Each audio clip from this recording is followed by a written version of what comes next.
নমস্কার, আমি ভাস্কর গাঙ্গুলি।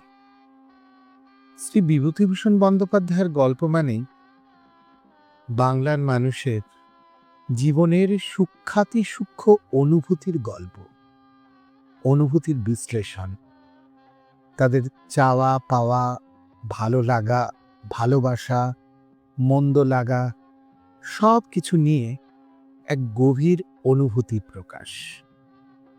সেই রকমই একটি গল্প আজ আমাদের নিবেদন, গায়ে হলুদ। গল্পটি রচনা শ্রী বিভূতিভূষণ বন্দ্যোপাধ্যায়, পাঠে আছেন শ্রীমতী গার্গী ব্যানার্জি, গল্পটি প্রচ্ছদটি এঁকেছেন শ্রী অরিন্দম নন্দী, আর এই গল্পে ব্যবহৃত একটি রাগাশ্রয়ী গান গেয়েছেন শ্রীমতী ঋদ্ধি সান্যাল। শুরু করছি আমাদের আজকের নিবেদন, গায়ে হলুদ।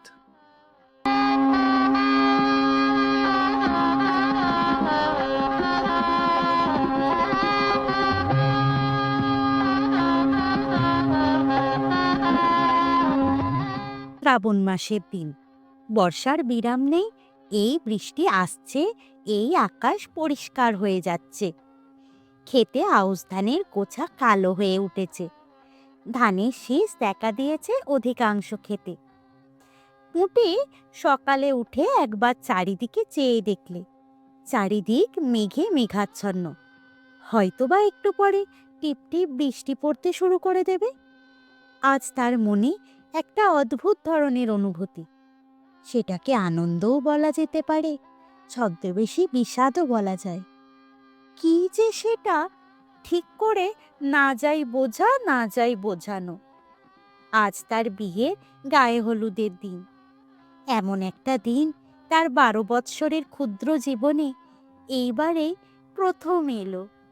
সকালে উঠতেই জেঠিমা বলেছে, ও পুঁটি, জলে ভিজে ভিজে কোথাও যেন যাসনি। আর 3টে দিন কোনো রকমে ভালোই ভালোই কেটে গেলে যে বাঁচি। আজকে বা মঙ্গলবার, শনিবার বুঝি বিয়ের দিন। পুটির মনে সত্যিই কেমন হয়, আনন্দের একটা ঢেউ যেন গলা পর্যন্ত উঠে আটকে গেল। বিয়ে বেশি দূরে কোথাও নয়, এই গ্রামেই, এমনকি এই পাড়াতে। এক ঘর ব্রাহ্মণ আজ বছর খানেক হলো অন্য জায়গা থেকে উঠে এসেছেন এখানে। দুখানা বড় বড় মেটে ঘর বেঁধেছেন, একখানা রান্নাঘর। এতদিন ধরে সে সঙ্গিনীদের সঙ্গে সেই বাড়িতে কুল পাড়তে গিয়েছে, সত্যনারায়ণের সিন্নি আনতে গিয়েছে। যখন পাড়ার প্রান্তে ঘন জঙ্গল কেটে সে ভদ্রলোক বাড়ি তৈরি করেন ঘাটে যাবার পথের একেবারে ডান ধারে, তখন সে কতবার ভেবেছে এই ঘন বনের মধ্যে বাড়ি করে বাস করবার কার না জানি মাথা ব্যথা পড়ল। কে জানতো সে বাড়িটায় আজ 1 বছর এখনো পড়েনি, তার শ্বশুর বাড়ি হবে। কত দূর আশ্চর্যের কথা, কত দূর বিস্ময়ের কথা, ভাবলে অবাক হয়ে যেতে হয়। অথচ তারই ক্ষুদ্র জীবনে এমন একটা মহাশ্চর্য ব্যাপার সম্ভব হলো। যখনই সে এই কথাটা ভাবে, তখনই সে শুদ্ধ, তার মন শুদ্ধ যেন কত দূরে কোথায় চলে যায়। ওই ভদ্রলোকে একটি মাত্র ছেলে, নাম সুবোধ। তার সঙ্গে তার বিয়ের সম্বন্ধ হয়েছে। সুবোধকে এই সম্বন্ধের আগে তাদের বাড়িতে কয়েকবার যাতায়াত করতে দেখেছে। বেশ ফর্সা, লম্বা মতো মুখ, এবার ম্যাট্রিক দিয়েছে, এখনো পরীক্ষার ফল বার হয়নি। আগে আগে সত্যি কথা বলতে গেলে সুবোধের মুখ পুঁটি তত পছন্দ করত না। তার দাদার সঙ্গে যতবার এসেছে তাদের বাড়িতে, পুঁটি ভাবত, দেখো না, ঘোড়ার মতো মুখখানা। কিন্তু আজকাল আর সুবোধের মুখ ঘোড়ার মতো তো মনেই হয় না, মনে হয় বেশ চমৎকার মুখ। গ্রামের ছেলেদের মধ্যে অমন চোখ, অমন রং, অমন মুখের গড়ন কার আছে?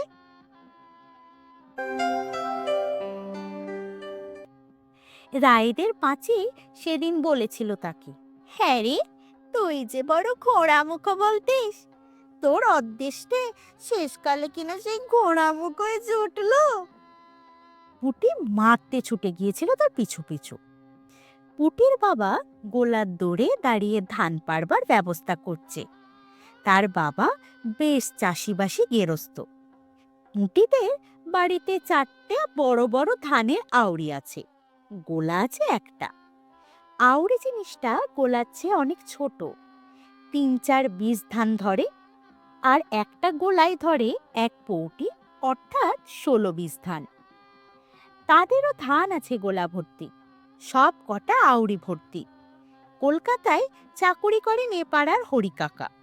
তিনি মাঝে মাঝে গাঁয়ে এসে পুটির বাবাকে বলেন, আর কি রাইমশাই, এ বাজারে তো আপনিই রাজা। গোলা ভর্তি ধান রেখেছেন ঘরে, আপনার মহড়া নেয় কে? কলকাতার কিউতে দাঁড়িয়ে 1 সের চাল নিতে হচ্ছে, আর আপনি? পুটি জিজ্ঞেস করেছিল, কিসে দাঁড়িয়ে চাল নিতে হয় বাবা? বলছিল হরি কাকা। কে জানে কিসে দাঁড়িয়ে, তুই নিজের কাজ কর, আমি নিজের করি, মিটে গেল। তুমি জানো না বুঝি ও কথাটার মানে? না বাবা। না জেনেও তো পায়ের ওপর পা দিয়ে এ বাজারে চালিয়ে দিলাম মা। কলকাতার মুখ না দেখেও তো বেশ চলে যাচ্ছে। কলকাতায় নাকি মানুষের 1 সের চালের জন্য 4 ঘন্টা কোথায় নাকি দাঁড়িয়ে থাকতে হয়। কিন্তু যে বাড়িতে তার বিয়ে হচ্ছে তাদের অবস্থা ও এত ভালো নয়। সুবোধ যদি পাশ করে তবে হরিকাকা ভরসা দিয়েছেন, কলকাতায় নিয়ে গিয়ে তাকে ওর আপিসে চাকরি করে দেবেন। তাহলে তাকেও কি কলকাতায় গিয়ে বাসায় থাকতে হবে, আর সে কিসে দাঁড়িয়ে রোজ 1 সের চাল নিয়ে এসে রাঁধতে হবে? সে যে বড় কষ্ট। তবে মানে সুবোধ যদি সঙ্গে থাকে, সে বোধহয় সব রকম কষ্টই করতে প্রস্তুত আছে। তাদের ধানের গোলা থেকে ধান পাড়া হচ্ছে, খাবড়াপোতা থেকে সীতানাথ কলু আড়তদার এসেছে, ধান কিনে নিয়ে যাবে। বিয়ের খরচপত্র ধান বেচে করতে হবে কিনা।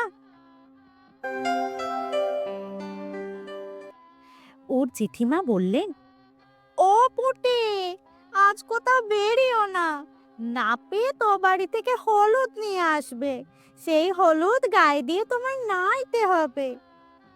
এমন সময় সাধন জেলে এসে ভিজতে ভিজতে উঠোনে দাঁড়ালে, হাত জোর করে মাথা নিচু করে প্রণাম করে বললে, প্রাপ্ত নাম।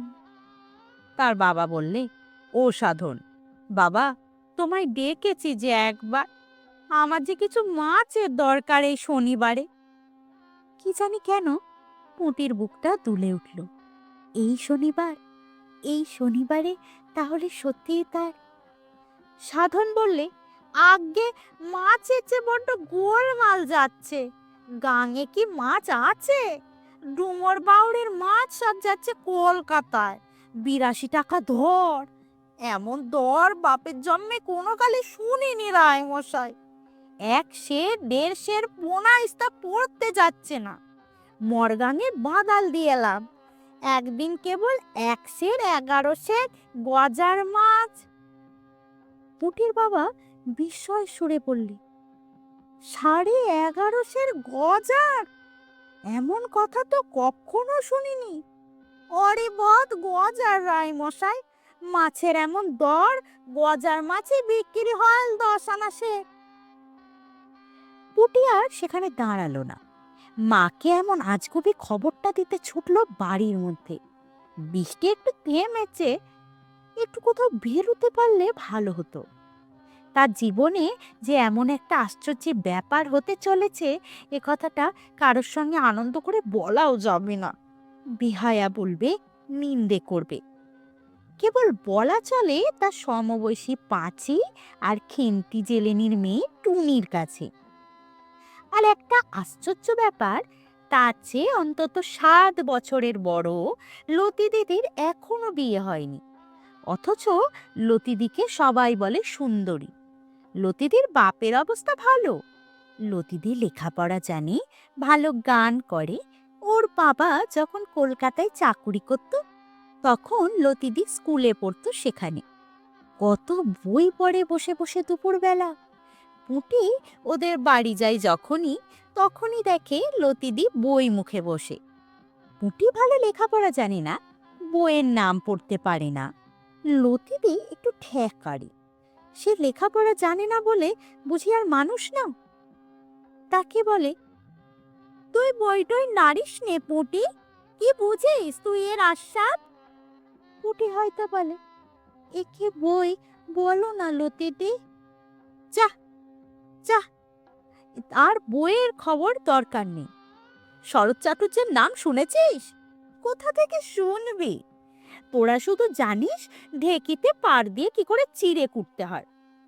তাই করগে যা, এদিকে কেন আবার? আচ্ছা, আজ তার লতিদিকে বলতে ইচ্ছে হচ্ছে, কই লতিদি, তুমি এত বই পড়ে টড়ে বসে আছো, এত সব নাম জানো, কই তোমার তো আজও বিয়ে হলো না? আমার জীবনে এত বড় একটা আশ্চর্য কাণ্ড তো টুক করে ঘটে গেল। ধানের নিন্দে করো, বাবার গোলায় ধান ছিল বলে তো আজ। কই তোমাদের তো তারপর ম্যাট্রিক পাস বর। এই গায়ে পাশ করা ছেলে একমাত্র আছে মুখুজ্জেদের জীবনদা, সে নাকি দুটো পাস। কোথায় চাকুরি করছে যেন, ওই দিকে কোথায়। যার সঙ্গে বিয়ের কথা হচ্ছে সে মুখ নয়, পাশের খবর বেরুবার দেরি নেই। বাবা বলেন, সুবোধ নিশ্চয়ই পাশ করবে। হে ভগবান, তাই করো, পাস যেন সে করে, সত্যনারায়ণের সিন্নি দেবে সে শ্বশুর বাড়ি গিয়ে। নাপিত এসে বললে, মা ঠাকুরন, ও বাড়ি থেকে দেখে এলাম, গায়ে হলুদের লগ্ন বেলা 10টার পর। আপনাদের যা দিতে হবে তার আগে দিয়ে দেবেন। গায়ে হলুদের তত্ত্ব আসবে ও বাড়ি থেকে, কি রকম জিনিসপত্র না জানি আসে। পুটির মনটা চঞ্চল হয়ে উঠল। একখানা লাল কাপড় নিশ্চয়ই তারা দেবে। পুটির মোটে 3খানা শাড়ি আর একখানা ডোরে শাড়ি আছে মায়ের বাক্সে তোলা। এবার তার অনেক কাপড় হবে, গহনাও হবে। 5 ভরি সোনা দেবার কথাবার্তা হয়েছে। এতদিন 2টি দুল ছাড়া অন্য কোনো গহনা তার অঙ্গে ওঠেনি। অথচ ওই কুমারী মেয়ে লতিদেরই হাতে 6 গাছা করে চুড়ি, গলায় লকেট ঝোলানো হার, কানে পাশা, হাতে আংটিও আছে। ও থাকতো শহরে, সেখানে মেয়েদের চালচলন আলাদা। এসব পাড়া গায়ে কুমারী মেয়েরা কাঁচের চুড়ি ছাড়া আবার কি গহনা পরে? অত পয়সাও নেই তার বাপের, গোলায় 2টো থান আছে মাত্র, নগদ পয়সা কোথায়? যা কিছু করতে হয় সে ওই দান বেচে। ভীষণ বৃষ্টি এসেছে, সঙ্গে সঙ্গে সামান্য ঝড়। রান্নাঘরে ছাঁচতলায় দাঁড়িয়ে বকনা বাছুরটা ভিজছে, কচু পাতায় জল জমে আবার গড়িয়ে গড়িয়ে পড়ছে। তাদের কিসার বেরুমুচি বলছে, অ দিদি ঠাকরন, তা একটু তামাক দাও মোরে, বিয়ে বাড়ি যে মনেই হচ্ছে না। 2 ছিলিম তামাক পড়বে, তবেই তো বজবো যে নগনসা লেগেছে। পুটি বীরুকে ধমক দিয়ে বললে, যা, তোকে আর বক্তৃতা দিতে হবে না, তামাক আমি কোথায় পাবো? কাকিমার কাছে গিয়ে চাইগে যা। একটু বেলা হয়েছে, বাড়িতে অনেক লোক এসেছে বিয়ের জন্যে। বিয়ে বাড়ির মতো দেখাচ্ছে বটে। কুমোরপুরের কাকিমা, 5 ঘরার মাসিমা তাদের ছেলে মেয়েদের নিয়ে এসেছেন। আজ বেলা 11টার সময়ে আরো একদল আসবে। স্টেশনে গাড়ি গিয়েছে, মেয়েরা সবাই দল বেঁধে নদীতে নাইতে গেল। কুমোরপুরের কাকিমা যাবার সময় তাকে বলে গেল, পারুর যে বাড়ি পিঁড়ি চিটকির করতে দিয়ে আসা হয়েছে, দেখে আসিস পুটি, সে দুখানা পিঁড়ি হয়েছে কিনা। কাকিমার এটা অন্যায় কথা, তার লজ্জা করে না? নিজের বিয়ের পিঁড়ি নিজে বুঝি সে চাইতে যাবে? অত বেহায়া সে এখনো হয়নি। তার বাবা চণ্ডী মণ্ডপ থেকে হেঁকে বললেন, অ পুটি, হাতাই করে একটু আগুন নিয়ে এসো মা। চণ্ডী মণ্ডপে তোর পর্যন্ত গিয়ে ও শুনলে ওর বাবা ও আর একজন অজ্ঞাত লোকের মধ্যে নিম্নোক্ত কথাবার্তা। তাহলে পালকির বন্দোবস্ত দেখতে হয়। আগে পালকি কোথায় মিলবে? ঘোলডুবুরির কাহারপাড়ার নিব বংশ, পালকি বইবার লোক নেই এদিগরে। তবে ঘোড়ার গাড়ি নিয়ে এসো বনগা থেকে, এই কাদা জলে 10 টাকা দিলেও আসবে না, আসবার রাস্তা কই? ওরা বিদেশি লোক, বর আসবার ব্যবস্থা আমাদেরই করে দিতে হবে, বুঝলে না? আমরাই পারছি নে, ওরা কোথায় কি পাবে? হিম হয়ে বসে থাকবে না, যা হয় হিল্লে লাগিয়ে দাও একটা। আচ্ছা বাবু, বলদের গাড়িতে বর আনলি কেমন হয়? আরে না না, সে বড় দেখতে খারাপ হবে। সে কি? না না না, শুনছি ওরা ইংরেজি বাজনা আনছে। বলদের গাড়ির পিছনে ইংরেজি বাজনা বাজিয়ে বর আসবে, তাতে লোক হাসবে। কেন বাবু, তাতে কি? বলদের গাড়িতে কি আর বর যায় না? একেবারে আপনাদের বাড়ির পেছনে এসে থামবে, সেই তো ভালো। বলদের গাড়িতে বর যাবে না কেন? সে কি আর ভদ্রলোকের বর যায়? তাছাড়া পেছনের ও পথ বুড়ো পথ, ওখান দিয়ে বর আসবে না। সামনে তেঁতুলতলার রাস্তা দিয়ে বরকে আনতে হবে। তুমি আজই যাও দেখি ষষ্ঠীতলা, সেখানে কঘর কাহার আছে শুনেছি, সেখান থেকেই পালকি আনাতে। সে যে এখান থেকে 3 কোষ 3.5 কোষ রাস্তা বাবু। টুটি সেখানে আর দাঁড়ালো না। সুবোধ আসবে পর সে যে বলদের গাড়িতে। সে বড় মজা হবে এখন। ধুত্র ফুলে মালা গলায় দিয়ে দৃশ্যটা মনে কল্পনা করিনি, হাসতে হাসতে পুটির দম বন্ধ। ও তিনু, তিনু রে, শোন শোন একটা মজার কথা। 3-4 বছরের খুড়তুতো ভাই উঠোনের নিচে দিয়ে যাচ্ছে। সে মুখ উঁচু করে ওর দিকে চেয়ে বলে, কিলে দিদি, জানিস এই আমাদের বাড়ি বর আসবে? বল। হ্যাঁ রে, ধুত্র ফুলের মালা পরে বলদের গাড়ি চেপে ইংরেজি বাজনা বাজে। তিনু না বুঝেই হাসলে। এই সময়ে ওদের জ্যাঠাইমা বাড়ির ছেলে মেয়েদের ডাক দিলেন, ওরে সবাই এসে কাঁঠাল খেয়ে যা। ও হিমু, পান্তা ভাত কে কে খাবে ডাক দিয়ে নিয়ে আয়। এক হাঁড়ি পান তো রয়েছে, সেগুলো কাঁঠাল দিয়ে ওঠাতে হবে তো। ভাত ফেলতে পারবো না এই যুদ্ধের বাজারে। পান্তা ভাত ও কাঁঠাল পুঁটির অতি প্রিয় খাদ্য, কিন্তু আজ এখন তার খাবার নাম করার জন্যে। খিদেও পেয়েছিল, ইচ্ছে করলে সে কলসি থেকে কাঁঠাল বিচি ভাজা আর মুড়ি লুকিয়ে পেড়ে নিয়ে খেতে পারত, কিন্তু সে ইচ্ছে তার নেই।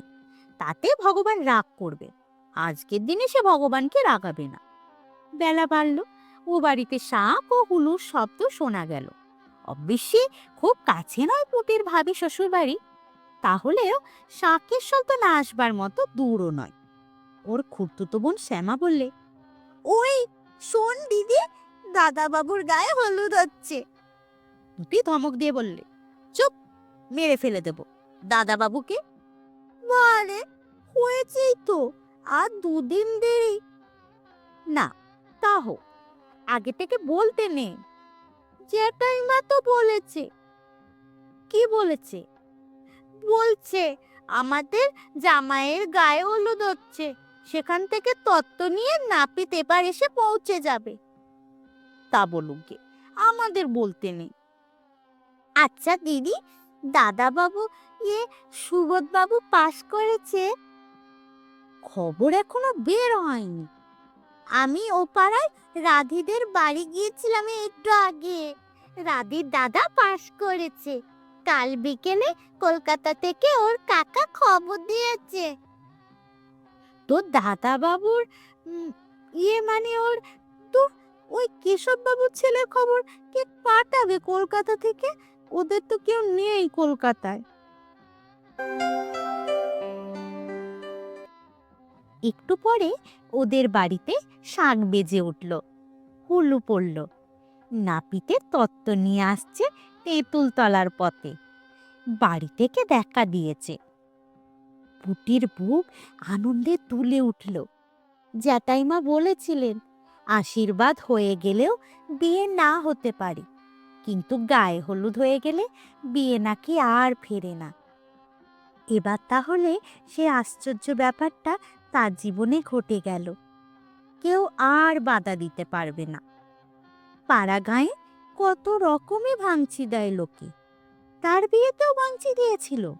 বলেছিল মেয়ের রং কালো, মুখ চোখ ভালো না, লেখাপড়া জানি না, আরো কত কি।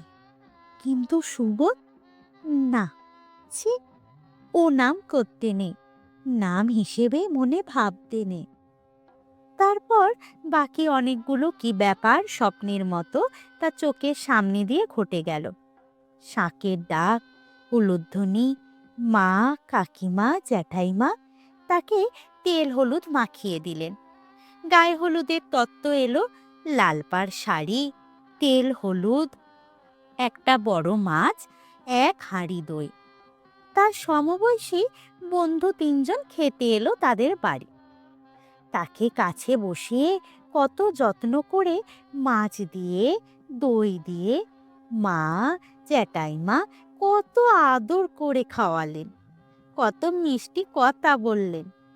সোনার পিঁড়িতে সিঁদুর দেওয়া হলো, প্রদীপ দেখানো হলো, যাতে শূন্য ধানের গোলা, সামনের ভাদ্র মাসে আউশ ধানে অন্তত অর্ধেকটা পুড়ে যায়।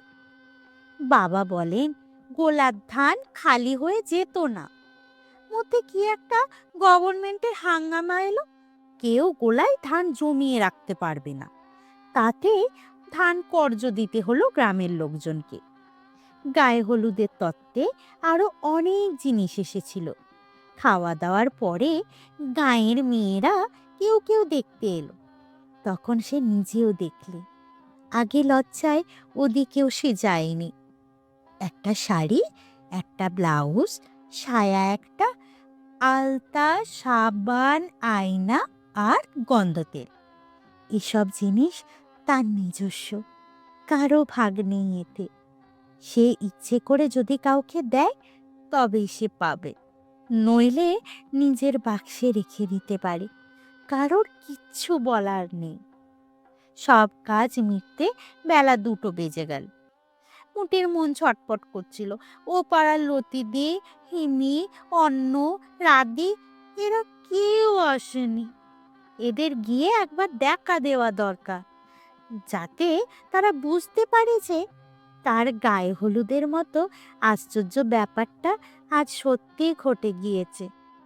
আচ্ছা, যখন ইংরেজি বাজনা বাজিয়ে বর আসবে, তাদের বাড়ির দৌড়ে তেঁতুলতলার ওই পথটা দিয়ে বোধনতলার কাছে পালকি নামিয়ে প্রণাম করে বাজি পুড়বে, লোকজনের হই হই হবে। উহ, সে সময়ের কথা ভাবাও যায় না। দেখে যেন পাড়ার সব মেয়েরা এসে।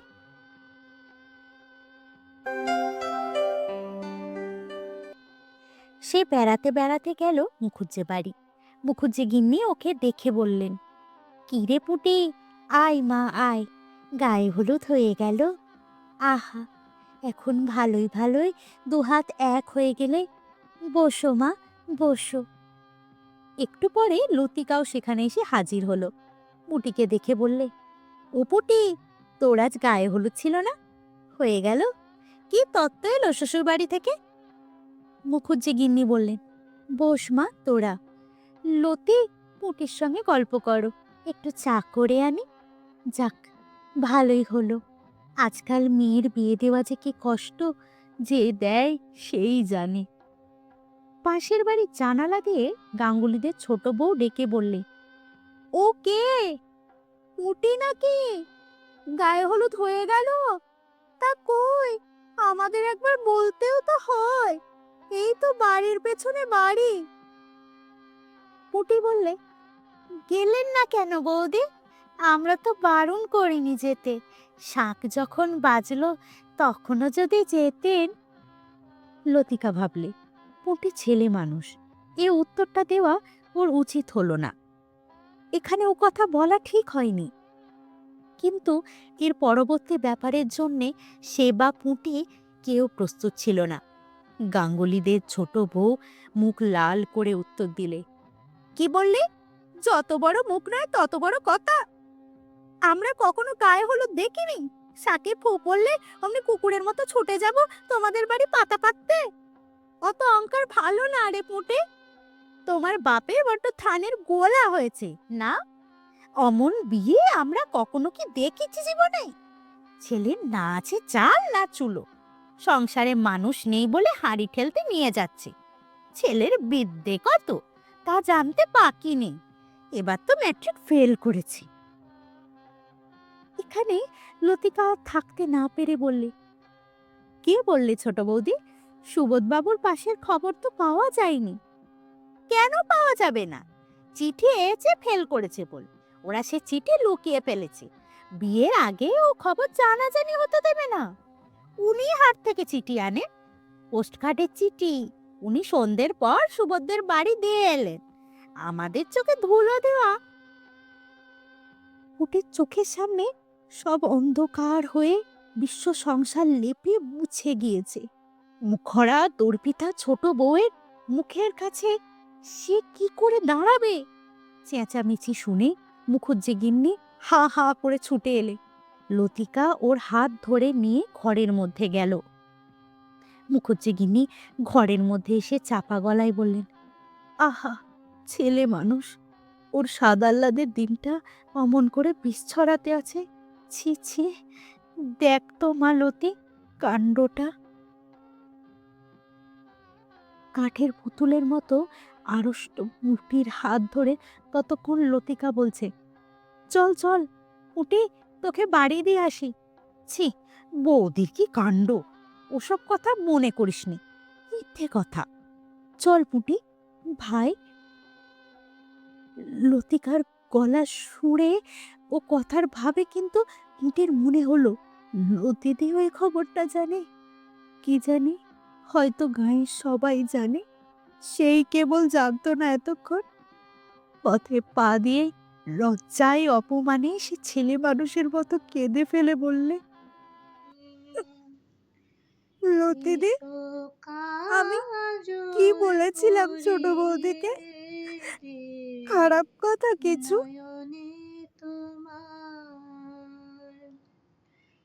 যা কিছু কলঙ্ক সবই যে আমার কাজল পরিয়ে দে নয়নে তোমার। ফুলে ভরায় রাত, আশা ভরায় অভিমান। ফুলে ভরায় রাত, আশা ভরায় অভিমান। মধুরাতে কয় না গো আজিও ভিসার এসো কাজল পরিয়ে দে নয়নে তোমার। বকুল পলাশ বনে রং লেগেছে, ভ্রমর বধুর মনে ভাব লেগেছে। বকুল পলাশ বনে রং লেগেছে, ভ্রমর বধুর মনে ভাব লেগেছে। অভিমানে হে হায় রং লেগেছে, ভ্রমর বধুর মনে ভাব লেগেছে। কেন বলো দুজনায় হার মানি গো, যে প্রেম রচেছি মোরা সুধা ছাড়ি গো। কেন বলো দুজনায় হার মানি গো, গল্পটি কেমন লাগলো যে তা কমেন্টে প্রেম জানার অপেক্ষা অবশ্যই রচেছি রইল। মোরা আমাদের সকলের তরফ থেকে সুধা আপনাদের ছাড়ি অসংখ্য গো। ধন্যবাদ। আবার দেখা হবে তুমি আর যে একটি গল্প নিয়ে দেবে না আগামী সপ্তাহে। মোরে ভালো থাকবেন।